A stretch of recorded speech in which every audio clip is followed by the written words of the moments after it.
आज प्रस्तुत करवा गोजी बुट तरकारी से देखो गोजी बुट को प्रथम गोटे दिन पर ओभन सोक कर देन ताको 4-5टी हुइसिल देकी भलसे सिझे नि प्रेसर रे।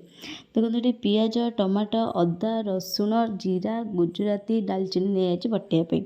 जीरा गुजराती आ डालचीनी को भलसे ब्लेंड कर सारा पर आपण पियाज टमाटो अदा रसुण को आप आड करके भलसे गोटे प्यूरी बनई दिंतु पेस्ट कर दिंतु। देन प्रेसर रे तेल पकई चीनी आड करूँ कि तेजपत्र आड करके कटा पियाज आड कर कषि दिंतु। कषि सारापर आप जो पेस्ट करते से पेस्ट को पकई दिंतु। तादरे आपण हलदी देन आपन को जी दरकार राग से अनुसार लंका गुंड पकई भलसे कषि निंतु।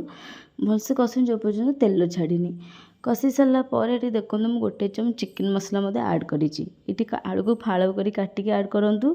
गोजी बुट सीझा और स्वाद अनुसार लुण आप जी दरकार से अनुसार लुण आड करके पानी दे दिंतु। आपको जी झोल दरकार प्रेसर रे 2टी हाई फ्लेम रे हुइसिल दे दिंतु। देखो आपणकर प्रस्तुत हो गोजी बुट तरकारी आपन को माने चिकेन तरकारी भाया ही लगे। आप थे निश्चित ट्राए करूँ।